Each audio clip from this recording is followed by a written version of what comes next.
श्री गोपीचंद मीणा।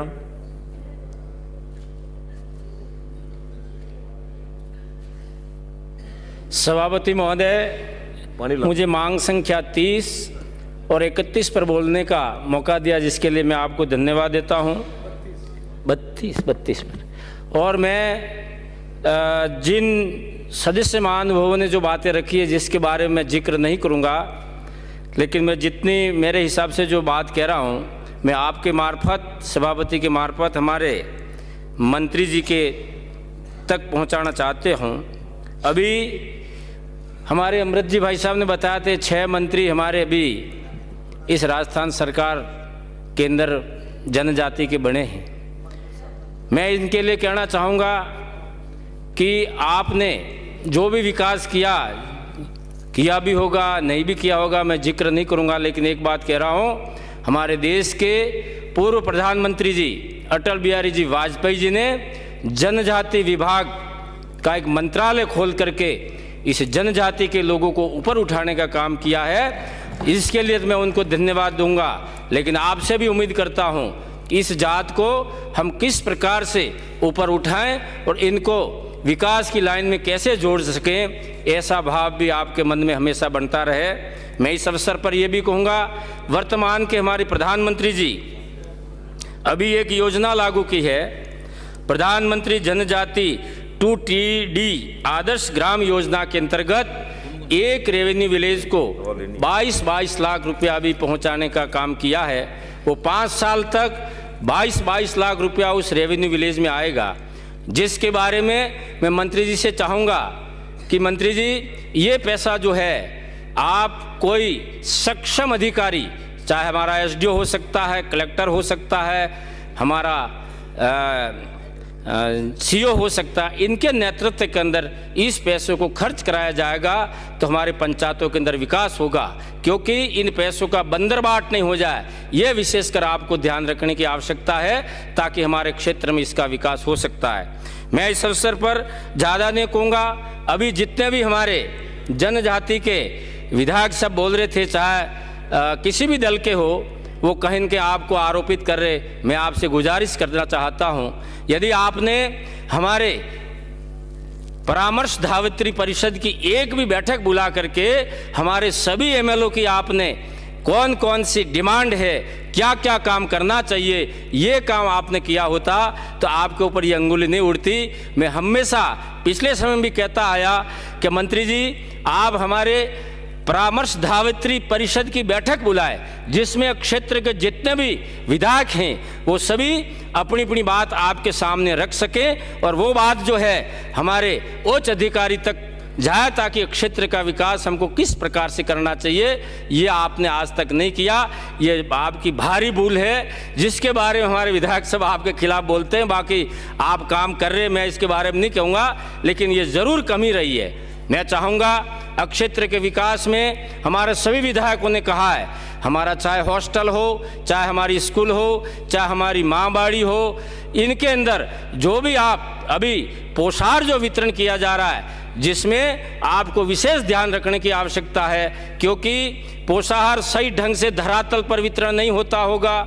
मैं एक बार आपसे पहले भी निवेदन कर चुका हूँ कि माँ बाड़ी केंद्र जो हैं, जिसके अंदर आप पोषाहार जो दिया जा रहा है, वो आटा जो आ रहा है वो महीने का 2-2 महीने का आटा आता है और उसके अंदर झुर्रियाँ पड़ जाती हैं, और वो आटा जो है बच्चों को खिलाया जाता है। तो इससे तो जो पहले गेहूं दिया जाता था और गेहूं पीस करके वहाँ बच्चों के लिए भोजन बनाया जाता था, वो उचित रहेगा। रही बात दूसरी, मैंने एक प्रश्न लगाया था जिसमें आपने जवाब तो दे दिया, मैं उसके लिए आपको धन्यवाद दूंगा कि मुख्यमंत्री जी ने पिछले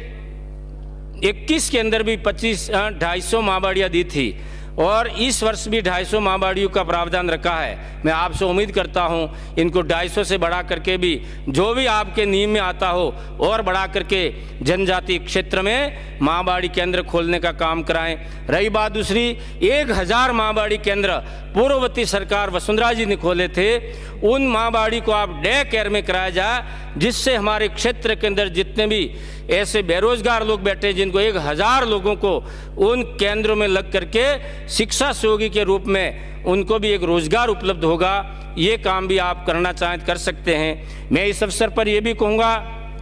आपके जितने भी ये कोऑर्डिनेटर लगा रखे हैं, जिनकी मॉनिटरिंग हमारे स्वच्छ परियोजना अधिकारी के मार्फत कराई जाए, जो धरातल पर जा करके बच्चों के लिए पोषण वितरण सही ढंग से हो रहा कि नहीं हो रहा, ये थोड़ा आप ज़रूर ध्यान देंगे तो क्षेत्र में जनता को इसका बहुत अच्छा लाभ मिलेगा। मैं एक दूसरी बात आपके बीच में कहना चाह रहा था कि अभी पिछले टाइम में आपने हमारे किसानों को जो मक्का का बीज दिया था, वो मक्का का बीज जो था बहुत गलत था। कार्य पूरे क्षेत्र में जब काश्तकारों ने वो बीज बोया, वो बीज उगा नहीं और वो उन काश्तकारों के लिए बहुत हानिकारक हुआ, जिसके बारे में भी मैं आपने एक प्रश्न मैंने लगाया था, लेकिन उसका जवाब अभी तक मुझे नहीं मिला। मैं चाहूँगा समय रहते यदि आप काश्तकारों को जो बीपीएल परिवार के हैं, जिनको आप लाभ देना चाहते हैं, तो समय रहते उनको बीज मिलना चाहिए, जो बारिश के पहले वो खेती बारिश होते ही कर सके और वो बीज भी अच्छा किस्म को हो, जो पिछले टाइम में दिया था, जिसके बारे में आपसे कहना चाहूँगा उस कंपनी से तो आप पैसा वापस वसूल करो। उन काश्तकारों का बहुत अहित हुआ है, खेती पड़ी रही, इतना सारा नुकसान हुआ है। मैं इस अवसर पर यह भी कहूँगा कि आपने हमारे इस टीएसपी एरिया के अंदर जितने भी नॉन टीएसपी के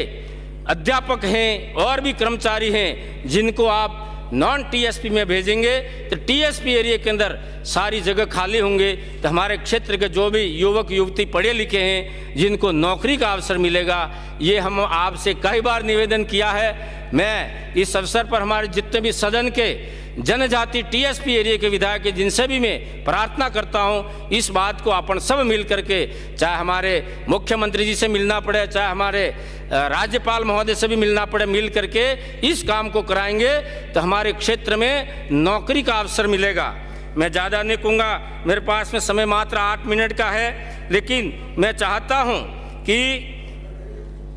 2-3 मांग मैं आपके सामने रख रहा हूँ। बेणेश्वर धाम में पिछले बार आपने मुझे बुला करके एक मीटिंग रखी थी, उस मीटिंग के अंदर हमारे बेणेश्वर धाम के चारों तरफ आपने बाउंड्री वाल बनाई 1 करोड़ रुपया दे करके, जिसके लिए मैं आपको धन्यवाद दूंगा। लेकिन साथ में एक दूसरी बात भी रखूंगा कि वहाँ पर वो जो 218 बीघा भूमि जो है, जिसके अंदर हम समतलीकरण कराना चाहते हैं, और वहाँ पर जितने ये झाड़ियाँ जो हैं, विलाती बबूल हैं, इनको सफाई करके उस मैदान को यदि समतल कर दिया जाए तो हमारे वहाँ पर गार्डन टाइप बन सकता है। इस काम को आप अपने टीएडी विभाग के मार्फत कराएंगे तो बहुत अच्छा होगा। दूसरा, वहाँ पर जितना बेणेश्वर धाम में अपने टीएडी विभाग से जो काम चल रहे हैं, वो आज भी आधे अधूरे हैं, जिनको आप जितना से जल्दी करा सके, ताकि उस क्षेत्र में हमको लाभ होगा। मैं मालविया जी को भी धन्यवाद दूंगा कि आपने वहाँ पर एक एनीकट की स्वीकृति दे करके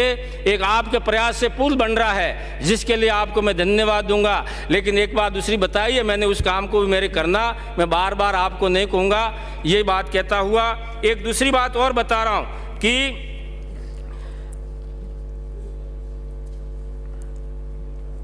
हमारे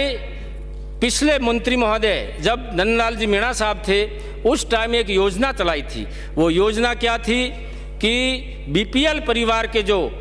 काश्तकार हैं, जिनको 10,000 रुपया इनके विद्युत कनेक्शन का पैसा मिलता था और 15,000 रुपया उसके मोटर का मिलता था, वो योजना अभी बंद कर रखी है। उस योजना को लागू करेंगे। हमारे काश्तकारों के जो नए कनेक्शन होते हैं, जिनको ये बेनिफिट मिल सकता है, इस योजना के अंदर भी एसटी भाइयों को आप लाभ पहुंचाने का काम करेंगे। और ये डे केयर वाला मैं आपको पुनः याद कराता हूँ कि हमारी 1000 माँ बाड़िया केंद्र हैं। इन 1000 माँ बाड़ियों को यदि आप डे केयर में परिवर्तन करेंगे, उस क्षेत्र के लोगों को लाभ मिलेगा। यही कहता हुआ आपसे उम्मीद रखता हूँ हमारी बातों पर आप जरूर जिक्र करेंगे। धन्यवाद। जय हिंद।